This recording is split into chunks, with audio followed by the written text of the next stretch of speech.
Hello guys, how are you? I'm Hardeep Singh. Welcome back to your own YouTube channel. IELTS updates and recent exams. For more updates related to recent IELTS exam writing test topics, listening, reading, practice test, and speaking, you got guesswork. Please guys participate in everyday listening and reading practice test to achieve your desired band score in your actual IELTS exam. Please hit the like and subscribe button. Press the bell icon for the upcoming notifications.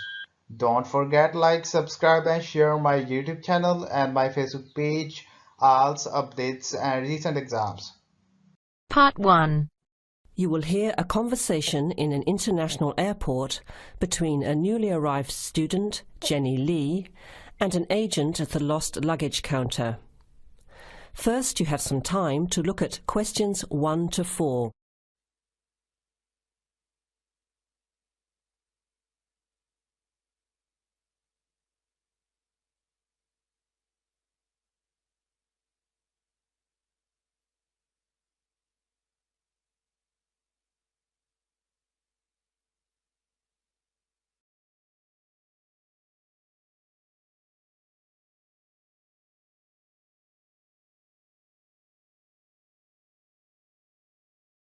Listen carefully to the conversation and answer questions 1 to 4.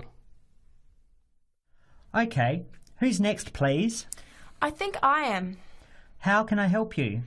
I just came in on flight 372 from Singapore at 11:30 and my luggage hasn't arrived. I've been waiting at the baggage claim for about half an hour now and everything seems to have come off the plane. The conveyor belt has stopped and all the passengers have gone. So I came here to find out what has happened to my bag. Can I see your ticket, please? Here it is. So you came from Hong Kong today and changed planes in Singapore, right? Yes, the connection in Singapore was a tight one. The plane got in late and I had to rush to get to the next flight. That's the problem right there. There wasn't enough time to get your bags onto the connecting flight. Normally Singapore Airport is very efficient. Now, I need you to fill in these forms. Your name? Jenny Lee. Address? I guess you want my address here. I'm staying with relatives. Just a minute, I'll have to look it up. It looks like 583. No, it's 533 East 67th Street in Riverside. Do you have the phone number there? Yes, I do. It's 93014269. So you came in on Qantas flight 392. Do you know the number of the flight out of Hong Kong? Let me see. I think it was Cathay Pacific 900 or something. Oh yes, it says here, CX912. Before you hear the rest of the conversation, you have some time to look at questions 5 to 10.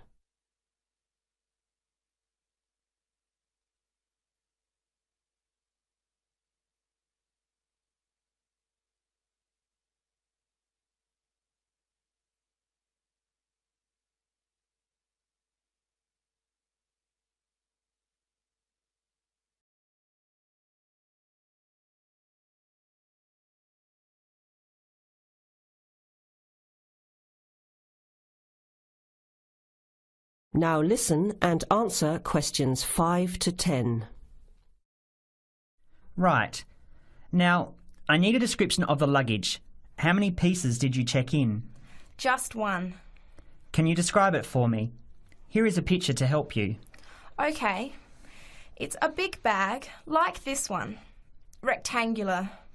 Not hard shell, but soft covered, and it has a zipper around the front. Is it black?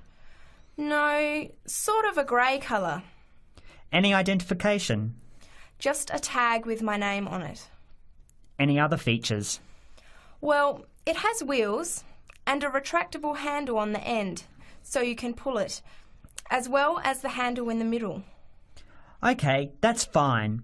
Now, if your bag missed the connection, I'm sure it'll be put on the next flight.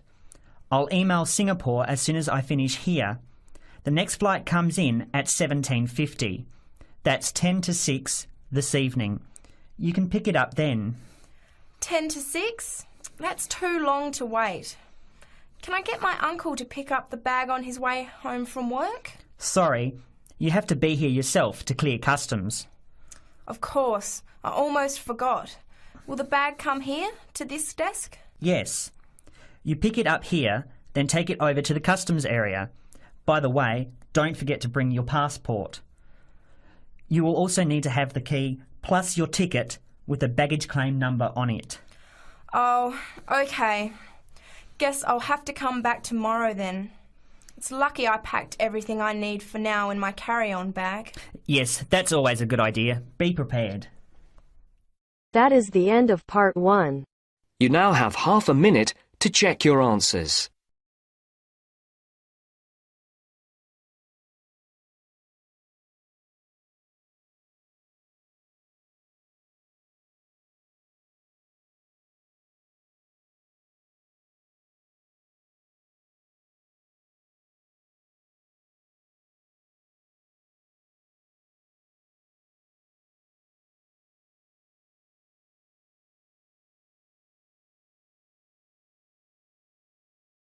Now turns to part 2. You will hear a recorded message about buying tickets from a booking agency. First, you have some time to look at questions 11 to 15.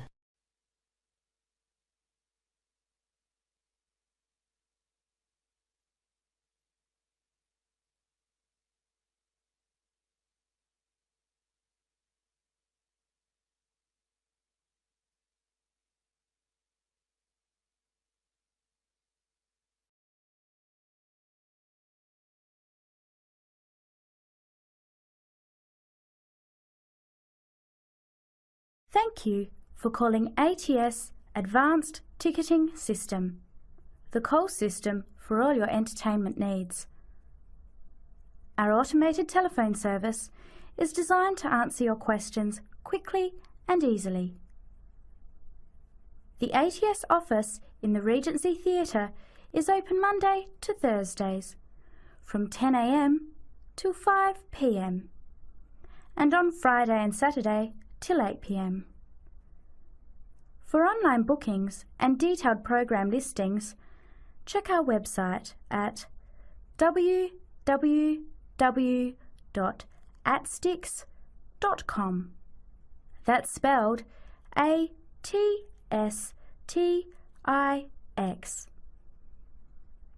Please listen to the choices available.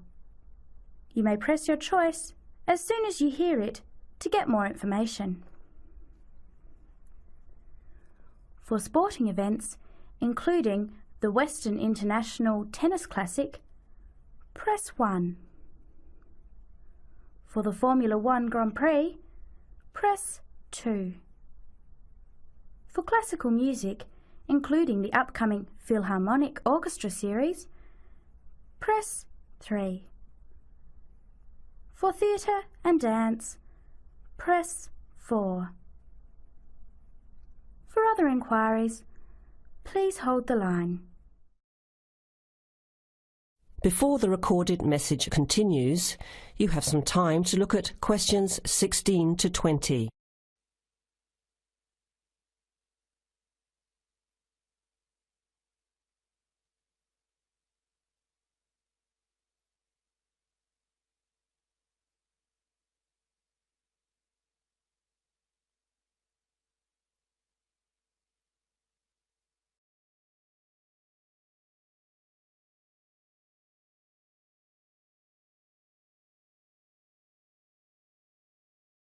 Now, as the message continues, answer questions 16 to 20. Ticket prices for the Formula 1 Grand Prix on the 10th until the 14th of March are as follows. General admission. Thursday, $27. Concession, $10. Friday, $37. Concession, $15. Saturday, $55. Concession, $35. Sunday, $70. Concession, $65. Concession rates apply to children under 14 and to students, seniors and pensioners on presentation of a valid card. Grandstand seating. 4-day tickets covering the 6 main grandstands cost $299. However, pit straight tickets are $350 and seats at the chicane cost $450 each. Children under 3 are admitted free to the general admissions area, and children under 14 are eligible for concession prices. Gates open at 8 a.m. Thursday and Friday and 7:30 Saturday and Sunday. Events begin at 9 o'clock. Alcohol, ice boxes, cans, bottles and animals are not allowed on site. There are no refunds or exchanges. On each ticket, a $2.50 booking fee applies. To make a booking, you must have a valid credit card. To listen again, press 1. To make a booking or to talk to a ticket agent, press 2. Your call is in our queue. You can expect to wait about 3 minutes. That is the end of part 2. You now have half a minute to check your answers.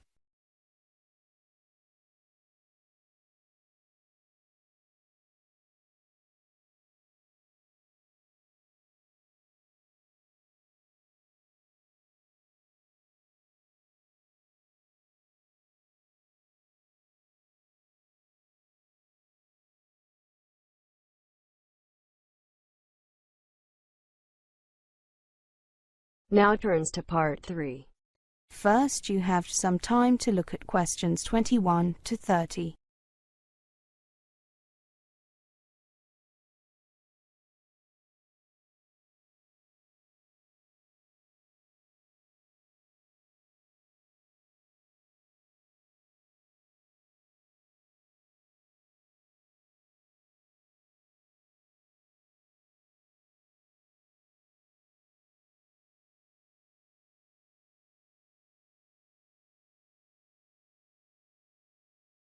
So, Jatinder and Ali, how did you deal with culture shock when you first came here to study?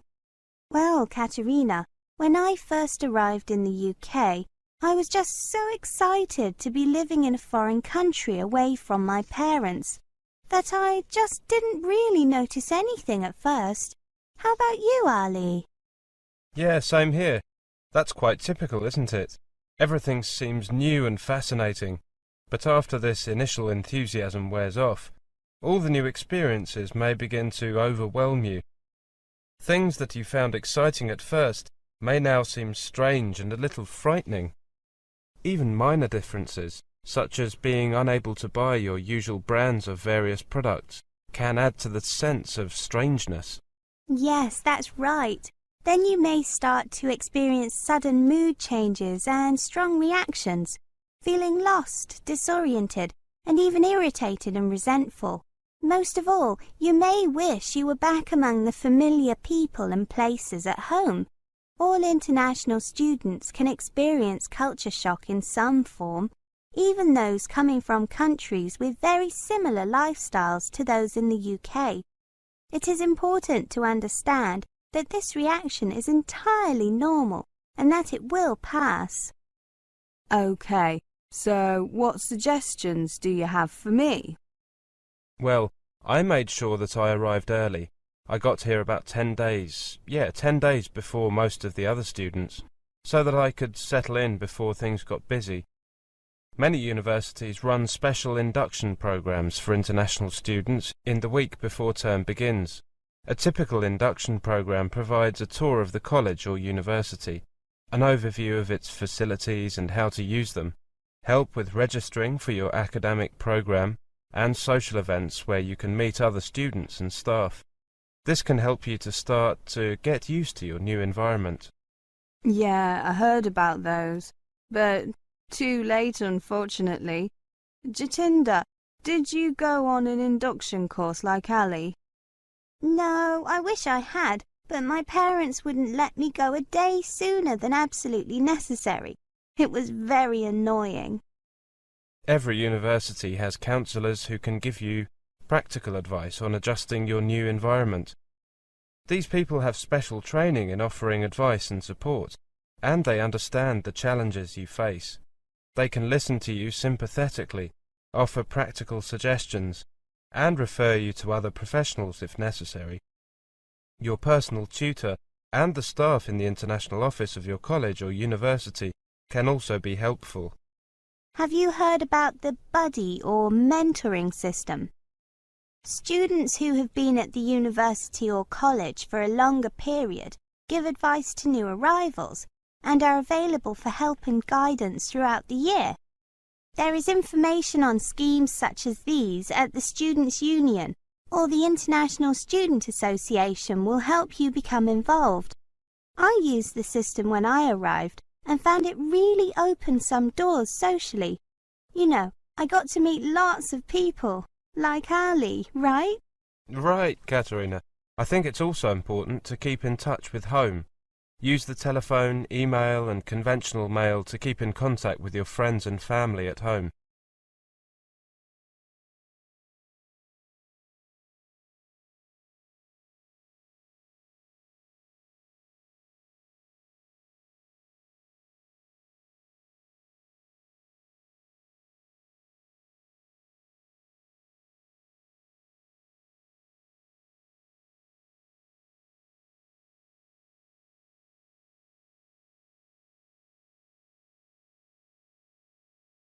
In larger towns or cities with large international communities like this one, you may be able to find people from your country. Spend some time with them. Many international students find that it helps to make contact with people from a similar background because they understand what you're going through. Spending time with people from your country can also be a relaxing break from the strangeness of the UK. You can speak your own language, eat your own foods and talk about what is going on back home. Yes, and don't forget that the university has a variety of cultural societies, as well as an active international students association. Ask at the Student Union. They may also have information about national or cultural groups outside the institution. Another thing you should try to do is to keep healthy and active. Make an effort to exercise regularly. You will feel better, and it can also be a good way to meet people. Eat a balanced diet and find a shop that sells food from your part of the world, so that you can enjoy familiar meals when you want them. That's a really good idea. I'll sign up at the University Sports Centre this afternoon. I don't know whether you believe in God, but if you do, remembering your faith can be helpful and comforting. If you follow a religion and worship regularly at home, you can keep this up while you're in the UK. It can provide a sense of stability and be a link to your life at home. Every major religion in the world is represented here, and most large cities have Muslim, Hindu, Sikh and Buddhist centres, as well as synagogues and churches of all denominations. The Student Union keeps a list of places of worship. I'm not religious, but I do see your point. So there's plenty I can do. Practical things, I mean. And above all, I need to remind myself that culture shock is normal and temporary. That is the end of part 3. You now have half a minute to check your answers.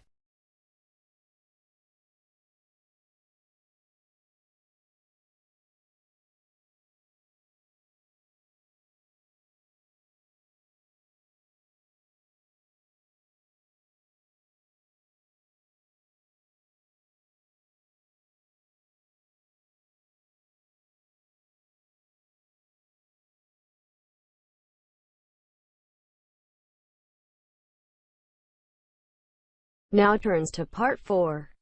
You will hear a presentation on an online course. First, you have some time to look at questions 31 to 40.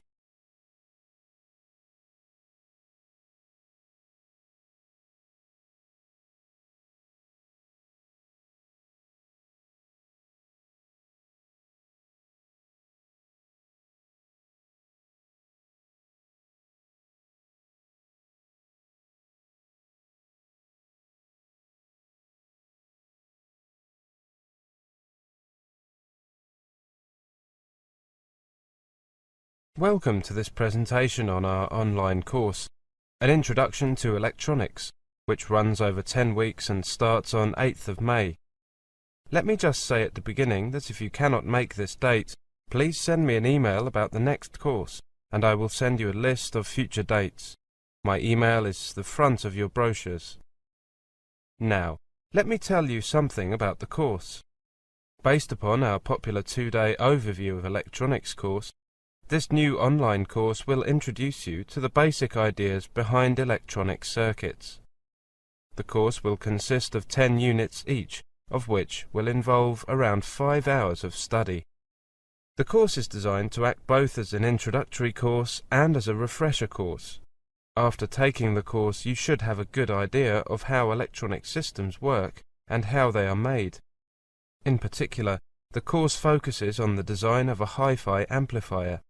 The course is limited to analog electronics, where signals are represented by continuously variable voltages, and will not cover digital electronics, where signals are represented by discrete numbers.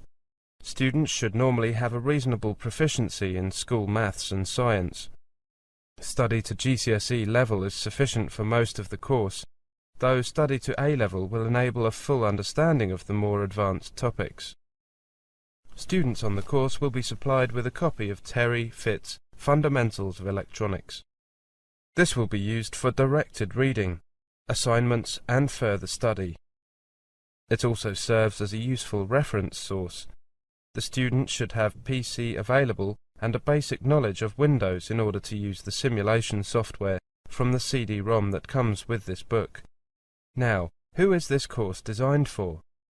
This course is intended for individuals with little prior knowledge of electrical or electronic engineering who want to get a feeling for the subject, and for individuals whose knowledge is rusty or out of date.